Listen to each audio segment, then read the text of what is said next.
Hermanos y hermanas, el Señor esté con vosotros. Lectura del Santo Evangelio según San Mateo. En aquel tiempo, al entrar Jesús en Cafarnaúm, un centurión se le acercó rogándole: Señor, tengo en casa un criado que está en cama, paralítico y sufre mucho. Le contestó: voy yo a curarlo. Pero el centurión le replicó: Señor, no soy digno de que entres bajo mi techo. Basta que lo digas de palabra y mi criado quedará sano, porque yo también vivo bajo disciplina y tengo soldados a mis órdenes. Y le digo a uno: ve, y va; al otro: ven, y viene; a mi criado: haz esto, y lo hace. Al oírlo, Jesús quedó admirado y dijo a los que lo seguían: en verdad os digo que en Israel no he encontrado en nadie tanta fe. Os digo que vendrán muchos de oriente y occidente y se sentarán con Abraham, Isaac y Jacob en el reino de los cielos. En cambio, a los hijos del reino los echarán fuera, a las tinieblas. Allí será el llanto y el rechinar de dientes.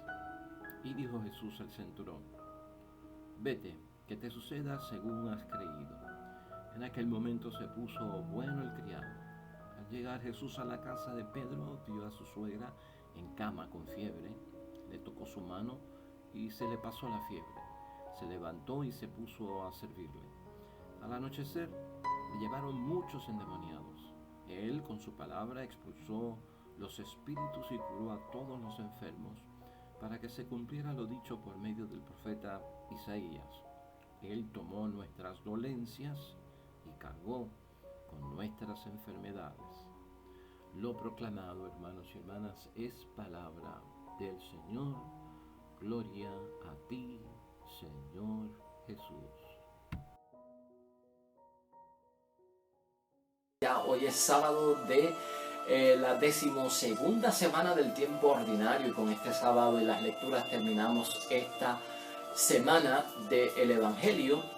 Y hermanos y hermanas, tenemos y seguimos en el Evangelio de San Mateo. Hoy estamos en el capítulo 8, versículos 5 al 17, y seguimos hablando de los milagros de Cristo, de estos signos y estas señales por parte de Cristo, en unos prodigios enormes, hermanos y hermanas, que tienen que ver con la salvación nuestra y sobre todo esa rehabilitación que necesita nuestro cuerpo también para estar preparado para el discipulado. El discípulo tiene que estar saludable, el discípulo tiene que estar lleno de energía, de fuerzas, tiene que tener el vigor de la vida, y también hay que atender nuestro cuerpo humano, nuestra carne, ¿verdad? Estamos interesados sobre todo en lo que es espiritual, pero también necesitamos de aquello que nos ayuda a rehabilitarnos en términos de salir de la enfermedad y llegar a la salud.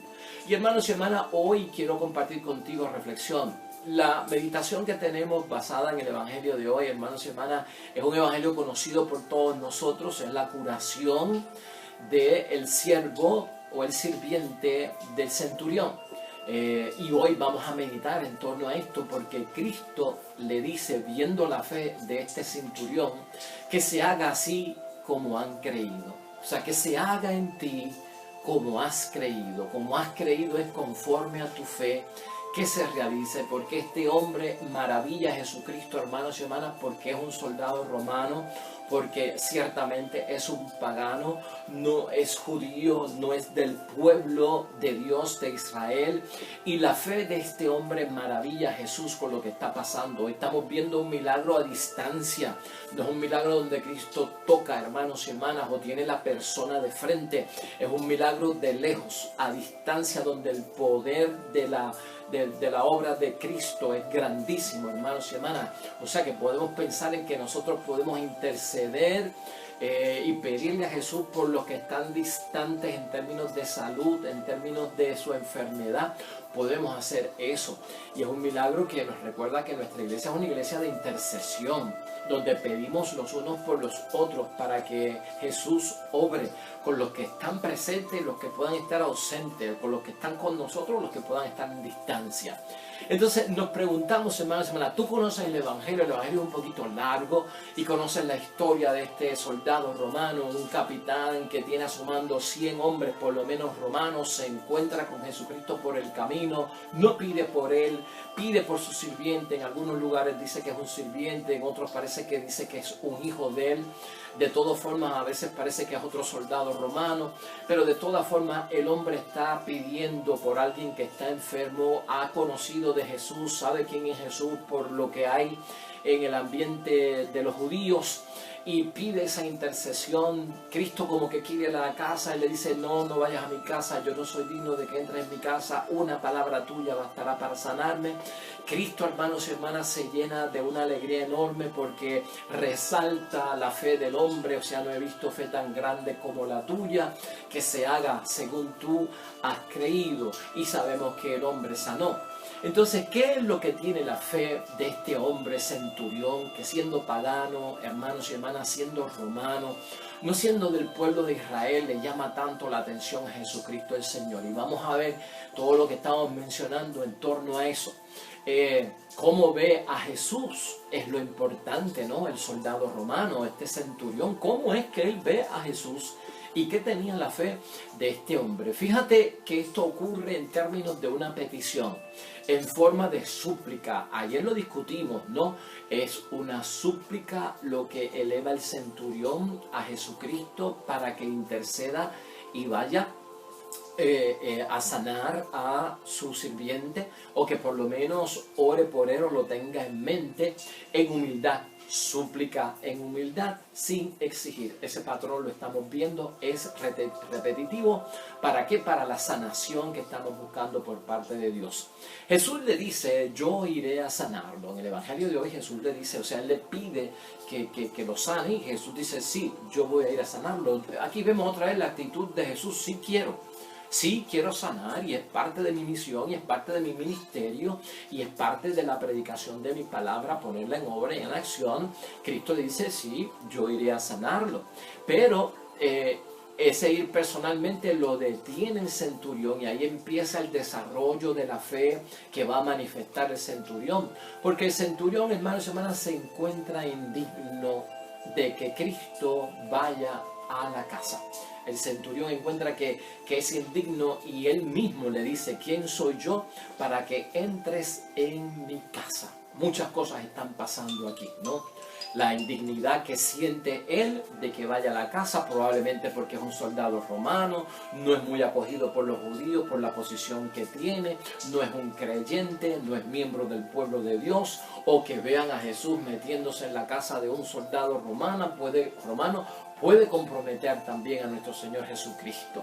Entonces, él se encuentra indigno. No soy digno de que entres en mi casa, pero una palabra tuya bastará para sanarme. Esa es la profesión de fe, hermanos y hermanas. El hombre está demostrando una fe increíble. Esto nos hace recordar en Lucas 5, versículo 8, ¿te acuerdas? Con Pedro y el encuentro con Cristo el Señor.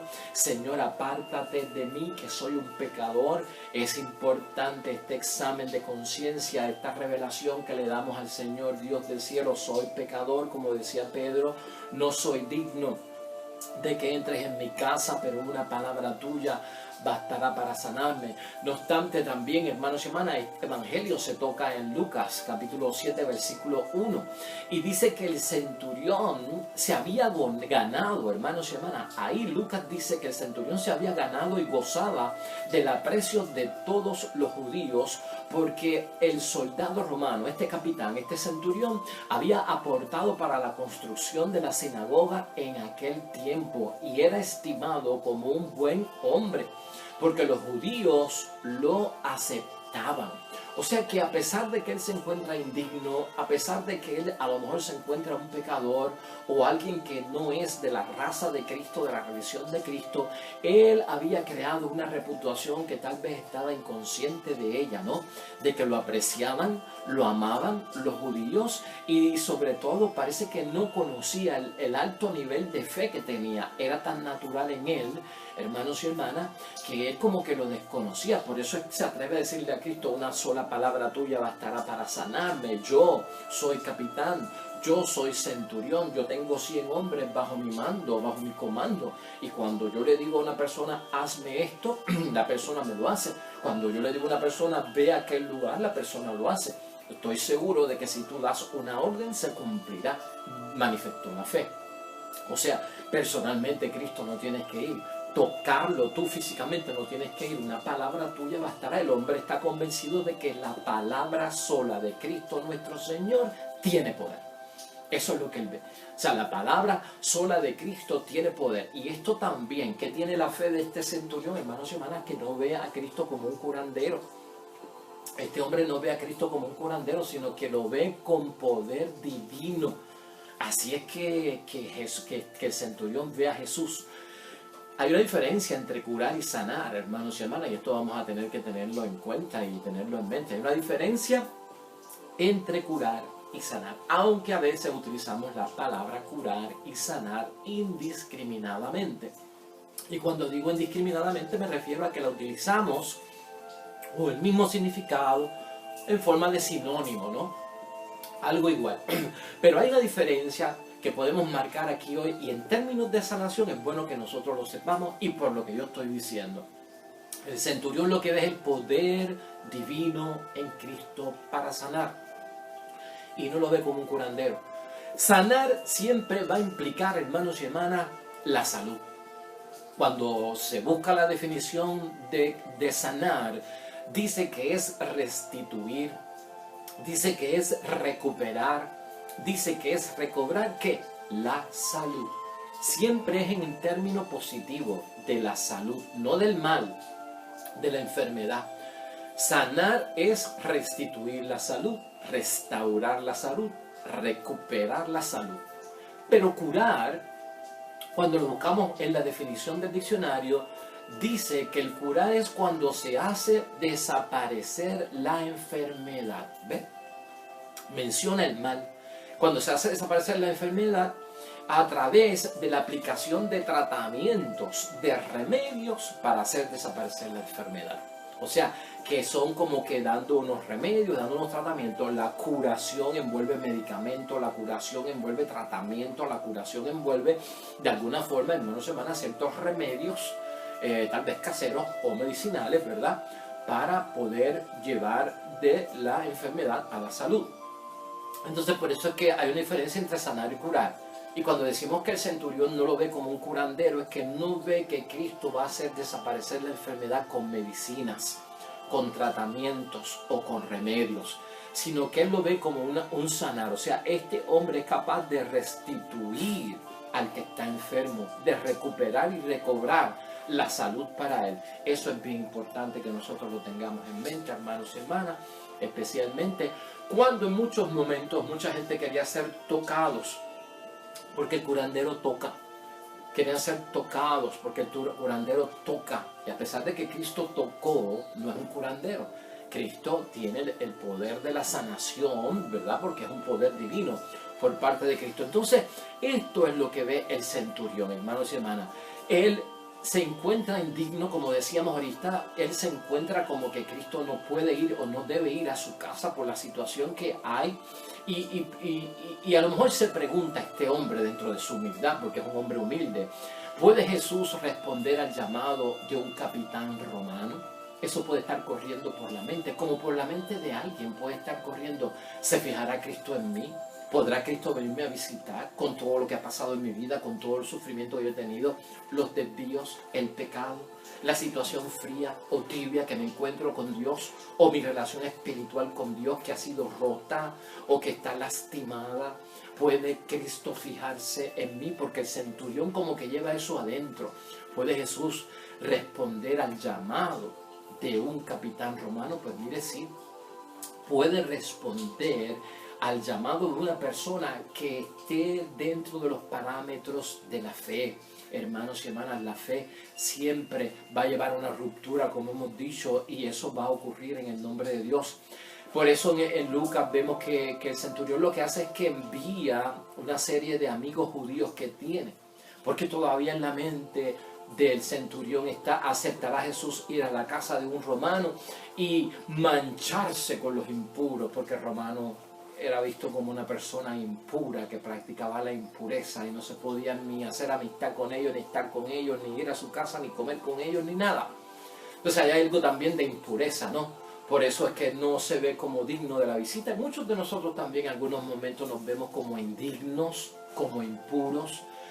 por nuestros pecados, por nuestras faltas. Pero fíjate, aquí hay un alivio, hermanos y hermanas, aquí hay una misericordia por parte de Dios. Todas estas cosas serán atendidas por Cristo y serán pospuestas por un momento, en el momento en que tú tienes necesidad. Y eso hay que darle gloria a Dios por eso. Todos estos asuntos de mi indignidad delante de Dios, de mi impureza delante de Dios, de que yo no soy digno de que el Señor venga a mi casa. Y cuando le pido que una sola palabra de Él baste para la sanación, pues hermanos y hermanas, tenemos que ver que ya más tarde Cristo se va a arreglar esta situación con nosotros y tendremos nuestro encuentro con Él. Y por eso se acepta la fe del soldado o del centurión en ese sentido. El centurión, hermanos y hermanas, no exige dentro de su fe que Cristo lo toque o que toque al enfermo como lo hacían otras personas, sino que tiene una fe tan grande en ese poder de la intercesión y de que el poder de Cristo trasciende y llega hasta tan lejos, que es maravilloso verlo. Cree que Jesús da la orden, aunque sea desde lejos, es lo que apreciamos, ¿verdad? Para salvar a una vida que se está acabando. Porque esa es la gravedad de esta situación, es una vida que se está acabando. Entonces, la fe, hermanos y hermanas, aquí hay que verla desde un punto de vista. Mucha gente, este no fue el primer caso en que Cristo le dijo a una persona que ha visto una fe tan grande como la de él. La fe muy grande de muchos que buscan milagros, hermanos y hermanas, no era garantía para Cristo de que iban a entrar algún día en el misterio del Hijo crucificado. Y esto es bien importante. Vemos personas con mucha fe que prácticamente reciben milagros de Cristo y a veces uno se pregunta dónde estaba esta gente el Viernes Santo o por qué no estuvieron con Cristo. Son preguntas que nos hacemos, pero no podemos juzgar. Pero Cristo entiende la fe desde un punto de vista, hermanos y hermanas, que tú y yo tenemos que tener cuidado. La fe nuestra, muy grande, y la fe de mucha gente muy grande, de muchas personas que se acercaron a Cristo y que buscaron los milagros de Cristo, para Cristo no sigue siendo una garantía de que entrarán algún día a esa vida de un discipulado que envuelve al Hijo crucificado, porque esto causa escándalo y muchos no lo quieren aceptar, y la fe tiene que ser capaz de ir hasta allá adentro. De esos, preguntaría Cristo, ¿no? ¿Cuántos serían discípulos que cargan con su cruz? ¿Cuántos de esos que tienen fe grande, que buscan los milagros, serían discípulos dispuestos a cargar con su cruz? A enfrentarse a su Semana Santa, a enfrentarse a su Viernes Santo, a enfrentarse a su Vía Crucis, a enfrentarse a las caídas. Esas son las preguntas que nos tenemos que hacer, ¿no? El centurión se gana la intercesión y la acción por parte de Cristo, hermanos y hermanas, porque di una palabra y bastará para que el milagro ocurra. Jesús ve fe ahí. Y por el otro lado, cuando eso ocurre, Cristo lo que responde es: hágase todo como has creído. Y esa es la expresión de Cristo para nosotros.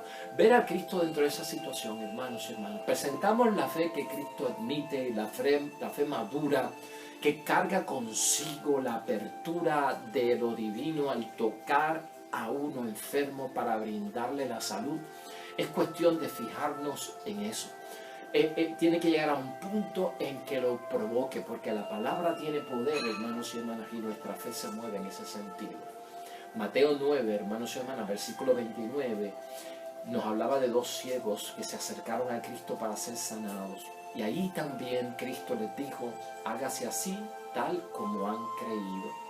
Y también con la mujer que era sirofenicia. Esa mujer sirofenicia, hermanos y hermanas, en este mismo evangelio, Mateo 15, 28, Cristo le dijo: que se cumpla tu deseo. Aquí tenemos que ver algo. Cristo está detrás de nuestro pensamiento y de lo que queremos cuando hay fe. ¿Eres capaz tú, hermanos y hermanas, de tener la fe grande? ¿Eres capaz tú de atraer que la palabra de Dios en el poder divino de Cristo te sane y obre en ti? Claro que sí. El ejemplo de hoy viene de un hombre pagano, de un hombre distante, pero con una apertura a Cristo que le concede toda la bendición por parte de Jesús. En ese sentido lo tenemos que ver. Así que, hermanos y hermanas, así terminamos hoy nuestra reflexión Que esto sea una oración para nosotros, que se haga así como hemos creído, que se haga así como es conforme a nuestra fe.